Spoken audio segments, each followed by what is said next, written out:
রাধে রাধে বন্ধুরা, good morning. Welcome back to my channel. আমার চ্যানেলে তোমাদের সকলকে জানাচ্ছি অনেক অনেক স্বাগত। আশা করছি তোমরা সবাই ভালো আছো, সুস্থ আছো। চলে আসলাম নতুন একটা ব্লগ নিয়ে। সকালবেলায় এখন গরম গরম চা করে নিচ্ছি। সবার আগে তোমাদের দাদার জন্য নামিয়ে নেব লিকার চা। ও এখনই চা খেয়ে বেরিয়ে যাবে। ও কোনো হেভি ব্রেকফাস্ট এখন করবে না। ছোলা আর গুড় খেতে দিয়েছি, মানে ভেজানো ছোলা আর একটুখানি আখের গুড় দিয়েছি, খাচ্ছে। তারপরে চা করলাম। তো ওই কারণেই আমি 4টে ব্রিটানিয়া বিস্কিট দিয়ে দেবো, এটা খেয়েই ও বেরোবে আর কি। আর আজকের চাটা লাল হয়নি, একটু হালকা যেন সেই বেশি ডার্ক কালার হয়ে গেছে। তো যাই হোক, ও একেবারে লাল চাটা বেশি পছন্দ করে, একদম চায়ের কালারটা রেড হবে, একটু কালচে হয়ে গেলেও পছন্দ করে না। তারপরে মিষ্টু গোপালও তো ঘুম থেকে উঠে পড়েছে, ওরা ব্রাশ করলো। ব্রাশ করার সাথে সাথে ওদেরকে এখন বিস্কিট দিচ্ছি খেতে, 2টো করে। তো ওরা বিস্কুটটা খাক, তারপরে চা খাবে আমার সাথে, একটু একটু যেটুকুনি যা খায়। তারপরে তো ব্রেকফাস্টে কিছু বানিয়ে দেবই, একটু পরে বানাবো সেটা। তো চলো এখানে এখন চাটা করে নিই, তোমরা ব্লগটা দেখতে থাকো। আশা করছি তোমরা পুরো ব্লগটা স্কিপ না করে দেখবে। আশা করছি তোমাদের আজকে ভিডিওটা খুবই ভালো লাগবে।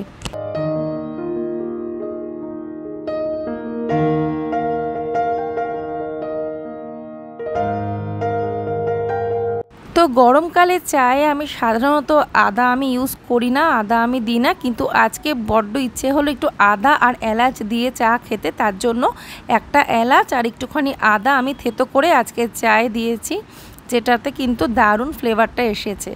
এই যে করে নিলাম আমি দুধ চা। তো এখন খেয়ে নেব চা। সকালবেলায় যতক্ষণ চাটা না খাওয়া হয় ততক্ষণ যেন মনে হয় কাজে এনার্জিটাই পাচ্ছি না। চা খাওয়ার পরে সত্যিই কিন্তু সেটা মনের বাতিক হোক আর যাই হোক, মনে হয় যে না, এবার একটু এনার্জি পেলাম কাজে, এবার কাজগুলো করতে পারবো। তো এই যে এখানে নিয়ে নিচ্ছি চকলেট বিস্কিট, এটা মিষ্টুকে দেবো। তো চাটা একদম ঠান্ডা করে একটুখানি খায় আর কি। তো যাই হোক, দেখতে থাকো ভিডিওটা। আজকে বেডরুমের কিছু ক্লিনিংয়ের কাজও করব, যেগুলো অনেক দিন ধরে পেন্ডিং পড়ে আছে। তোমাদের বলেছিলাম যে আমি একটু একটু করে সবকটা ঘরে যেটুকুনি যা পরিষ্কার পরিচ্ছন্ন করা দরকার সেগুলো অল্প অল্প করে করব, নিজের ওয়েট অনুযায়ী আর কি। এই না যে সব একসাথে এলোমেলো করে নেব, তখন সামলাতেই পারবো না। তো সবই অল্প অল্প করে সবকটা ঘরেরই একটু একটু পরিষ্কার পরিচ্ছন্ন করব। তো আশা করছি তোমরা আমার চ্যানেলের সাথে থাকলেই ভিডিওগুলো দেখতে পাবে। সবার আগে আমি চলে আসলাম চা খাওয়ার পরেই ওদের স্টাডি রুমটায়। আজকে আমি এই বেডশিটটা চেঞ্জ করব, অনেক দিন ধরে চেঞ্জ করা হয়নি। আর আমার বোনরা যখন ছিল তখন তো মেজো বোন এই ঘরেই ঘুমিয়েছে, তো এর ওপর দিয়ে একটা কটনের চাদর রাতের বেলা পেতে দিয়েছি। সারাদিন তো এই ঘরের মধ্যে হই হুল্লোড় খেলাধুলা চলেছে এই বিছানার ওপরে, সেই বিছানায় গিয়ে রাতের বেলা ঘুমানো যায়? সেজন্য প্রতিদিন রাতের বেলা আর দুপুরবেলার দিকে ওই কটনের একটা চাদর, নতুন মানে কাঁচা চাদর আর কি, সেটা পাতিয়ে নেওয়া হতো, তার উপরেও ঘুমোতো। আর তারপরেই চাদরটা আবার ফোল্ড করে রেখে দেওয়া হতো, মানে ওরা খেলাধুলো করবে তখন ওই চাদরটাই পাতা ছিল। তো যাই হোক, সেজন্য আজকে দেখলাম চাদরটা আজকে চেঞ্জ করে দিই, আজকে একটা কটনের এমনি চাদর পাতিয়ে দিই।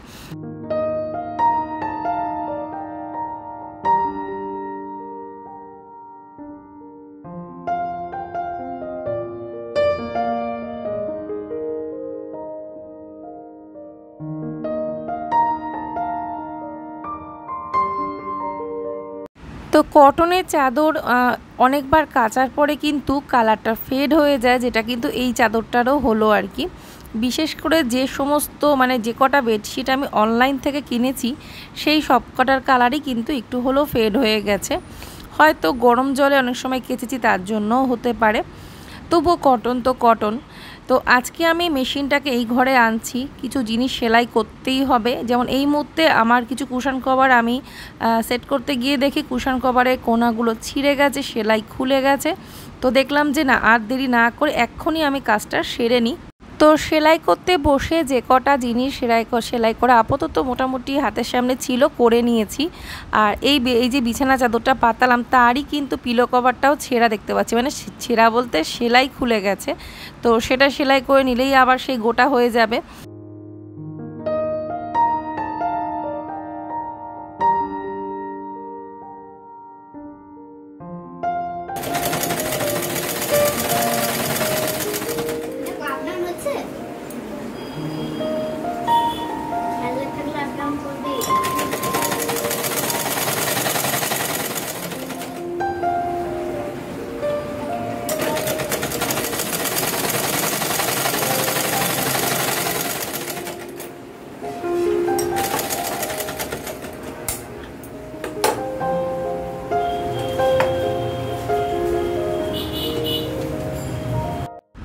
এই যে আমি পিলো কভার সেলাই করে নিচ্ছি, সেলাইয়ের যেখানে সেলাই ছিল সেখান থেকে একবারে পুরো সেলাইটা আরেকবার করে নিলাম, আর যেখানে খুলে গেছে সেই জায়গাটা তো সেলাই করেই নিয়েছি, একসাথে করে সেলাইটা করে নিলাম। আপাতত আর খুলবে না।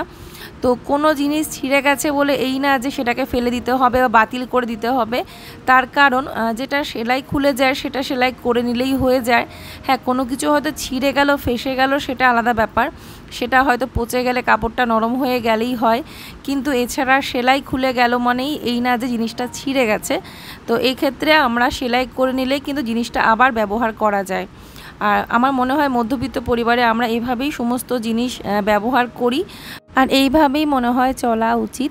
হ্যাঁ, সবার ঘরে হয়তো সেলাই মেশিন নাও থাকতে পারে, সেক্ষেত্রে হাতেও সেলাই করে নেওয়া যায়, বা অনেকে আছে এরকম দেখবে পাড়ার মধ্যে সেলাই করে দেয়, 10 টাকা 20 টাকার বিনিময়ে ছেঁড়া জিনিস সেলাই করে দেয়। যেমন আমার মামার বাড়ি ওখানে আছে, মাসির বাড়ি ওখানে আছে, একটু গ্রাম্য এলাকাতে এরকম আছে আর কি, যাদের ঘরে মেশিন থাকে তারা ওই অল্প পয়সার জন্য যে কোনো ছেঁড়া কিছু জামা কাপড় হোক সেলাই করে দেয়। তো এবারে দেখো বিছানাটা দেখতে কত ভালো লাগছে। তো ঘরের বিছানাটাই হলো আসল, বিছানাটা যদি সুন্দর করে গুছিয়ে রাখা যায় ঘরটা কিন্তু পুরোটাই গোছানো মনে হয়। তো বাকিগুলো তো আছেই টুকটাক, সেগুলো তো করতেই হবে। আর মেশিনটাকে এখান থেকে নিয়ে যাওয়ার একটাই কারণ হচ্ছে, দেখতেই পাচ্ছ এটা একটা কর্নার, এই কর্নারে সেলাই করতে গেলে লাইটটা জ্বালতে হতো, আর কেমন একটা যেন কোণার মধ্যে, তো মানে ভালো লাগে না সেলাই করতে। তো দেখলাম যে থাক, এই কর্নারটা ফাঁকাই রাখি, অন্য কিছু রাখবো। সেলাই মেশিনটা জানলার ধারে যেখানে আগে ছিল সেখানেই নিয়ে গেছি। তো ওখানে না সেলাই করতেও সুবিধে, আর হাতের সামনে সেলাই মেশিনটা থাকলে তবেই কিন্তু মানে কাজগুলো করা যায়। কোন কোনায়, ঘরের কোনায়, বাড়ির কোনায় যদি মেশিনটাকে রেখে দিই তাহলে কিন্তু সেটা কিন্তু একরকম আউট অফ মাইন্ডও হয়ে যায়। সব সময় কিন্তু মনে হয় না যে ওইখানে গিয়ে বসে সেলাইটা করি, সেই মানে কাজের জন্যও বলেন একটা প্রপার সুন্দর জায়গা দরকার, সেটাই হচ্ছে কথা।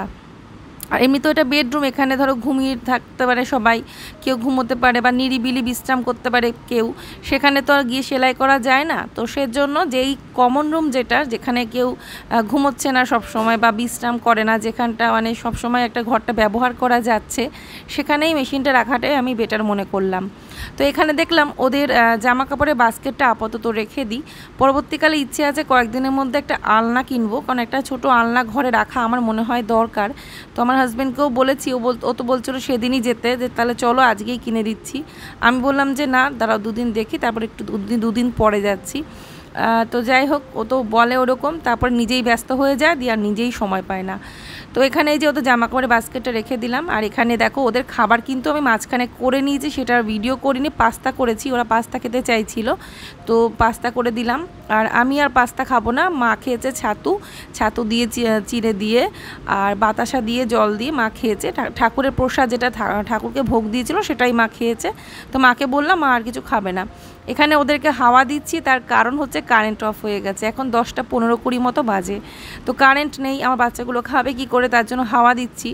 আর জানো তো এখন হাওয়া ছাড়া 1 মিনিটও থাকা যায় না, বাচ্চাগুলোর তো বেশি কষ্ট।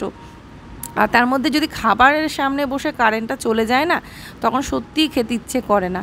তো তারপরে কারেন্টটা হঠাৎ চলেও আসলো, আর এখন আমি নিয়ে নিয়েছি আমার ব্রেকফাস্ট। তো আমি এখানে নিয়ে নিয়েছি একটুখানি চিড়ে ধুয়ে, আর তার সাথে একটু আখের গুড় নিয়েছি, আর নিলাম দই, টক দই, যেটা আমি আগের দিন ঘরে দই পেতেছিলাম, তোমরা দেখেছিলে সেই দইটাই। ও হ্যাঁ, আমার যে নতুন চ্যানেলটা সবাই কিন্তু অবশ্যই সাবস্ক্রাইব করো। তোমরা অনেকেই হয়তো জানো না, আমি একটা চ্যানেল খুলেছি নতুন, সেখানে আমি ব্লগ ভিডিও দিচ্ছি একদিন বাদে একদিন, অবশ্য করে তোমরা সেখানে ভিজিট করো, মাই ব্লগস 111K, দেখবে আমার কমিউনিটিতে শেয়ার করা আছে, তোমরা গিয়ে অবশ্যই কিন্তু চ্যানেলটি সাবস্ক্রাইব করো। তো আশা করছি তোমাদেরকে ভালো ভালো ভিডিও সেখানেও দিতে পারবো। তো দেখো এখানে এখন আমি খাবারটা খেয়ে নিলাম, আর আমার খুব ভালো লাগে ছাতু না, দই দিয়ে চিড়ে দিয়ে গুড় দিয়ে খেতে আমার খুব ভালো লাগে, এটা পেটও ঠান্ডা থাকে, শরীরটাও ভালো থাকে। সকালবেলা এরকম মানে গরমকালে এরকম ব্রেকফাস্ট আমার ভীষণ প্রিয়, সেরকম আমার হাজব্যান্ডেরও এরকম টাইপের খাবার দাবার পছন্দ। তো খেয়ে নিলাম, খেয়ে দিয়ে নিয়ে একটুখানি এনার্জি গেইন করলাম, কাজ করতে করতে তো শক্তি ক্ষয় হতে থাকে তাই না, তো ব্রেকফাস্টটাও তো করতে হবে। তো খেয়ে দিয়ে এসে এবারে লাস্ট আমি ঘর মুছে নিচ্ছি, ঘর মোছাটাই শুধু বাকি ছিল। এখন শুধু যাব বেডরুমটার একটু ক্লিনিংয়ের কাজ, যেটা তোমাদের বলেছি, বেডরুমটা ঠিকঠাক করলেই আমার কাজ কমপ্লিট হবে।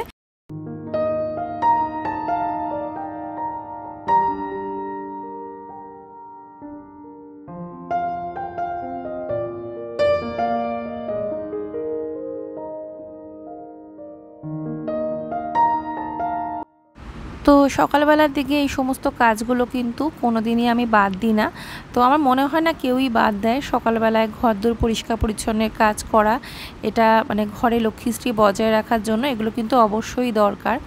তো সেক্ষেত্রে যাদের হয়তো কাজ করার জন্য মানে হাউস হেল্পার আছে, তাদের কাজটা একরকম, তারা মানে যেভাবেই হোক তাদের কাজগুলো তো হচ্ছে, নিজের কষ্টটা হচ্ছে না। আবার যারা হয়তো হাউস হেল্পার রাখেনি বা যেমন আমি, সেক্ষেত্রে আমি নিজের কাজগুলো ভালোবেসে নিজের মতো করে গুছিয়ে করি।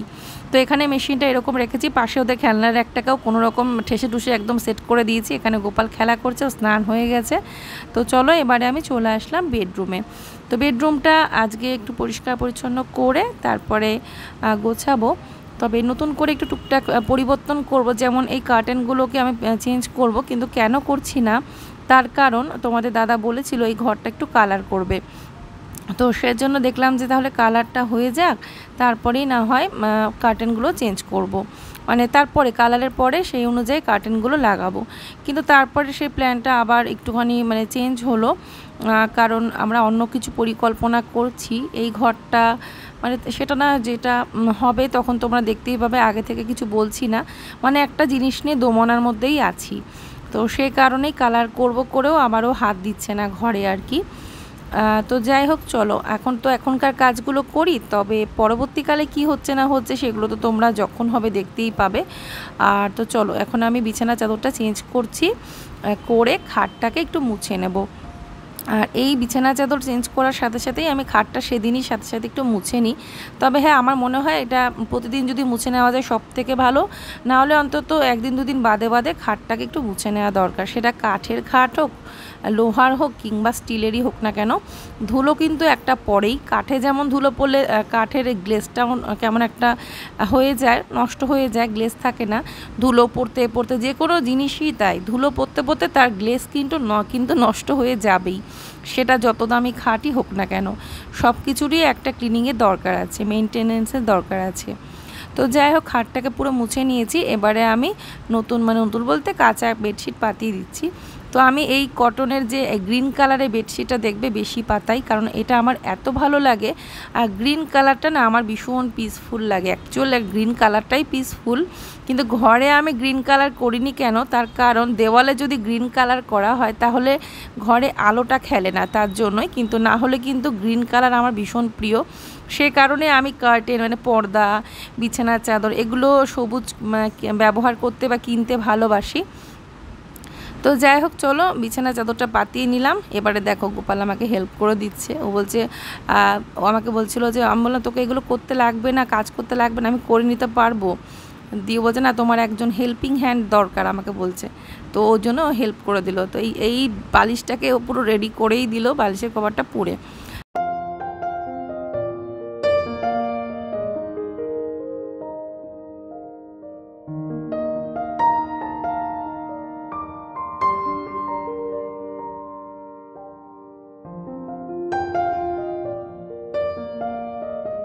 আর হ্যাঁ, এখানে যে পিলো কভারটা আমি সেট করলাম বালিশে, সেটা কিন্তু অন্য বেডশিটের। হ্যাঁ, তো সেটা হচ্ছে হোয়াইট আর রেডের ওপরে একটা বেডশিট আছে, তোমরা অনেকেই দেখেছো, তার সাথে এই পিলো কভারগুলো।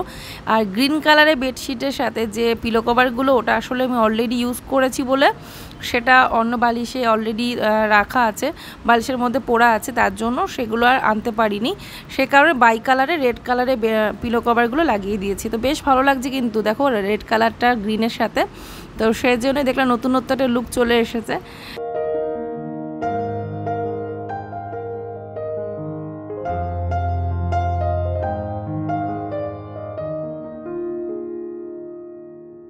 তো আমার এই বেডরুমে যে তাকটা এই যে বানানো আছে, এটা আমি কোনো দিনই মানে এটা অ্যাকচুয়ালি তো এটা বেডরুম ছিল না আমার, তো এটা এখন আমি বেডরুম হিসেবে ব্যবহার করছি বলে তাই।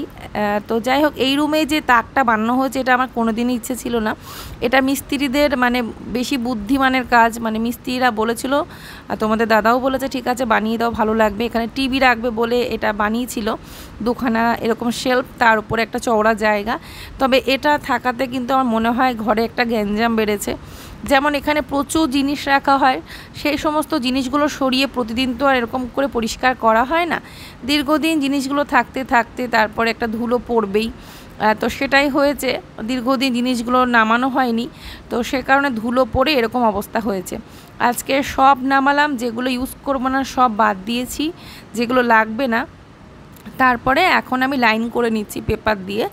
তো তারপরে আর কি যেটুকুনি প্রয়োজনীয় জিনিস সে কটা জিনিসই এখানে হালকার ওপরে রাখবো।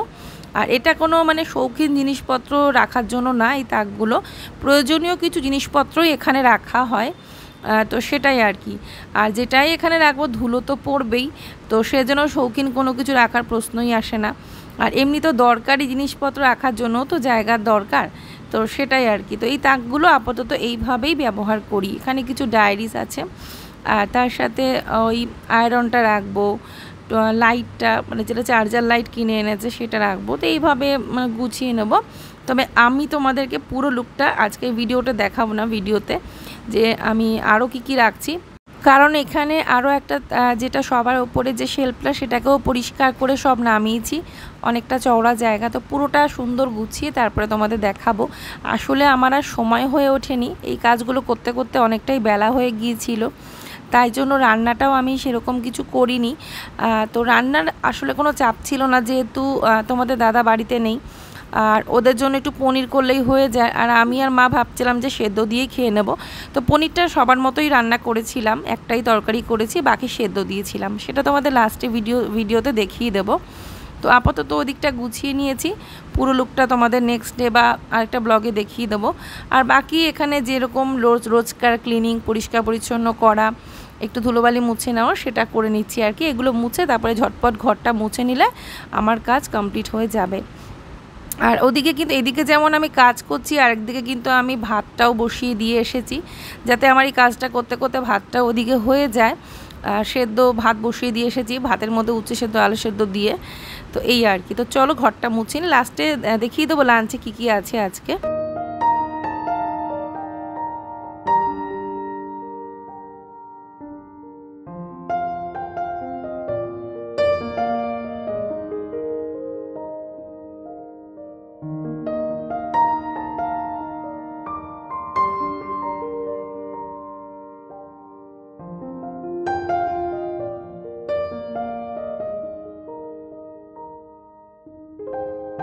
তো এই যে এদিকে বসিয়ে দিয়েছি ভেন্ডি সেদ্ধ, আর এদিকে ভাত হয়ে গেছে, এই যে উচ্ছে সেদ্ধ আলু সেদ্ধ ভাত, আর পনিরের তরকারিটাও করেছিলাম লাস্টে।